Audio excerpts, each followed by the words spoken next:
First, let me introduce myself a little. So I am Ines Salhi. I am an international product manager at PayFit.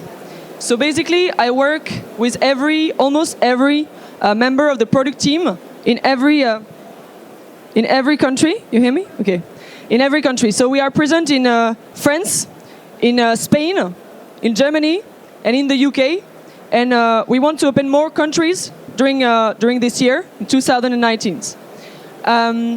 So just to have an idea, before starting the talk, how many of you already know about PayFit?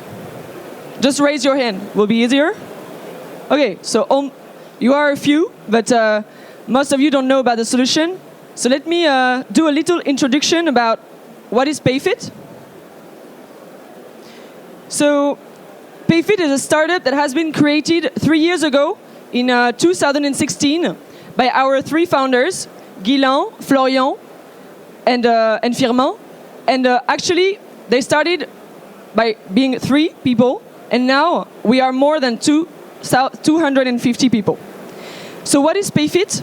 We provide a solution, a payroll and HR management solution for every company.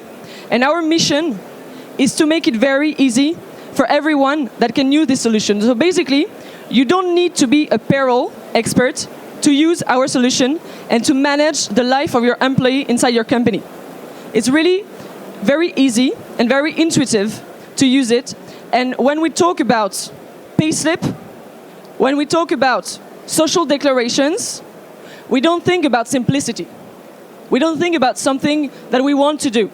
It's something really heavy that basically no one wants to do. And our mission was to make it simple. So this started 3 years ago. Now we have more than 2,000 customers in all the countries I've said. But the real question of this talk is, how do we did this in 3 years? So how did we disrupt a traditional market? The first step to disrupt a traditional market is to identify the market to disrupt. And all I will talk about during this talk is how we did it, so our own experience. And I will try to give you examples and feedbacks about how we experienced the disruption of a market. So first step is to identify the good market to disrupt. And to do that, we have 4 main focuses. The first one is to identify the traditional market. And in our way, how do you recognize it?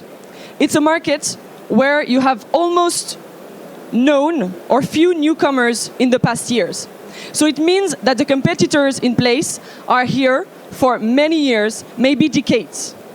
This is really, really important to have this in mind, because if you arrive on this type of market, you can make a difference with innovation. And this is point number 2. Because a good market to disrupt is a market where the actual solutions are kind of outdated in user experience. So when I say outdated and poor, I mean that generally they don't use the new technology we have and the new methodology we have of customer research, agile methodology, and Scrum. All we think about when we think about a startup, basically. But in those markets, solutions are far away from this kind of user experience. So this is how you can recognize it. Then we advise to choose a large market. Because if your market is large, you have just a great success, great chances to succeed. In our case, in the PayFit case, our market is small and medium-sized enterprises. So basically, it's 90%, more than 90% of the market in France. So it gives you great opportunity to succeed. Because if your product works, you have this huge market to just make your place go on and have a great and successful business. And the last point is the great value added of your product. What we call at PayFit a great value added, it is when you know that your product will have a strong impact in your customers. We are handling with payslips and social declarations. So we are handling every life and every payslip of the employee in the company. We have a strong impact, and we know that if we do a great product, it will be very difficult for our customers to come back. This is what we call a real value added. Then, let's say you have targeting targeted your good market to disrupt. Now, the next step is to create your product, to build it. And for that, we have identified 3 main keys. First one is to renew the user experience. So I was talking about it just later. You have to get a reliable product, so your customers, they will trust the product, a very simple and intuitive product, because this is how you will make the difference with the competitors. Then in our cases, it was very important to have a great customer support. And this second point is not very intuitive for a lot of startups, because they think they will just have this customer needs and they will succeed to give a right answer very easily. But in our case, one of the mission was to give a high level of quality for our customers, because I remember what is our mission. Our mission is that if you are a payroll expert or not, you can handle payslip. So this was necessary for the customer satisfaction and for the fact that after the customer will recommend the solution. So we put this in place in the very, very first days of the companies, and we advise every company that have a great value added to do the same. And then the last point was to innovate thanks to technology, because we could not have done the first point and renew the user experience on such a hard topic if we didn't have a great technology. And at the very beginning of PayFit, we had this huge dilemma of coding the labor code. So it sounds a bit philosophical, you know, coding the labor code. No one ever did this except like decades ago with old programming language. And on the one hand, we had those developers, those tech teams, that they didn't really were enthusiastic when they said, okay, you are going to code the labor code. It was not something very, I don't know, yeah, they was not enthusiastic about that. And on the other hand, we had the payroll experts, and they had all the knowledge about payslip and about social declarations, but they didn't know how to program. They were not developers. So we had this idea to create another language, and we called it the Jetlong. And the Jetlong, it comes from jet, rocket, and long language, and it's a completely new programming language. And basically, what is it exactly? It's a very logical language. You can compare it to WordPress. You know, WordPress, it helps anyone to create a website. Jetlong, it helps any payroll expert to build a great product about payroll. So, thanks to Jetlongs, we have automatized the labor code and hundreds of collective agreements. And every day, our payroll experts are working on Jetlong, and they build the product, whereas they were not programmers at the very first step. So this is how we have this great user experience, and we build a very intuitive product. We just create a new technology. We took a very white paper, we started from the very beginning, and we said, okay, we're going to do something very different from all the other competitors. And this worked, and it worked very well. And we did not expect that this very first idea was about to be one key of success. Because now Jetlong, it's a very powerful language, but it's a very powerful language for every country we open, because it's international. As soon as we open a country, the country will use this language to build the product. And every time we improve the language, it will serve the new country. So it's a very virtuous circle that we are building here. Then, when you have your product that is great, I guess, and you have all this market that you want to target, you have to convince your first customers.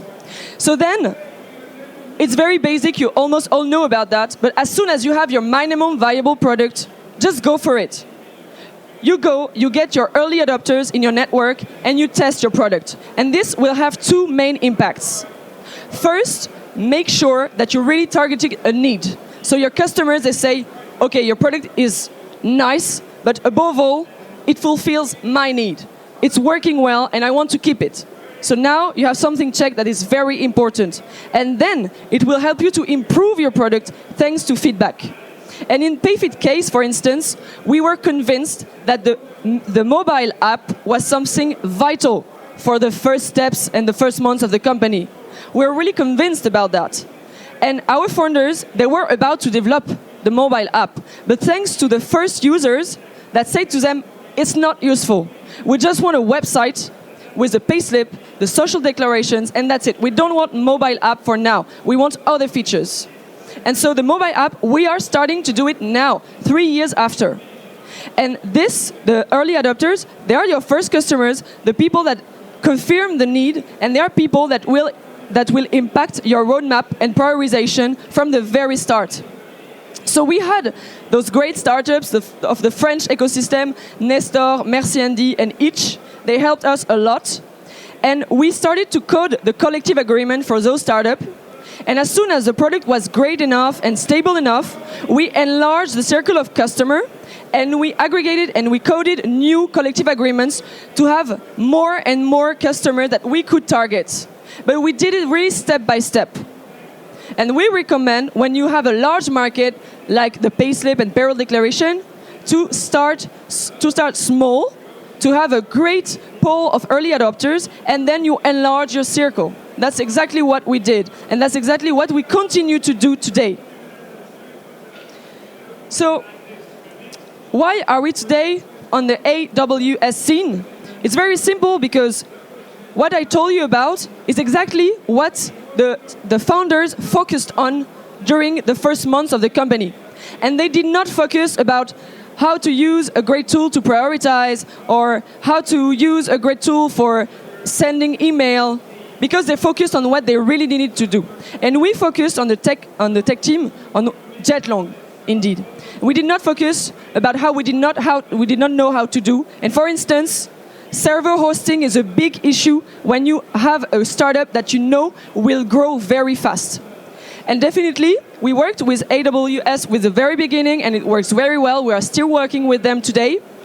And it helped us just to grow, to scale, to test new features they launched, to realize that it was great as a Lambda service, for instance. And we are still continuing like that. And we recommend for every partners that you choose it well, and then just focus on what you need to do. So now, it goes a little fast, you have a lot of information, but really, for PayFit, it's exactly what we have done. We targeted the market. Once we targeted the market, we had this great solution, and we worked a really long time on it to be sure that we are going to have a great technology with great user experience, and we are going to fulfill the need. So we had this minimum viable product, and as soon as we got it, we just launched it, and we improved it step by step. But we launched it only when we were sure that we were answering the very basic need of our customer. And then we evolved, we got more customers step by steps. So, thank you for your attention. That's it for me. I hope it was clear with the sound, not sure, but thank you very much.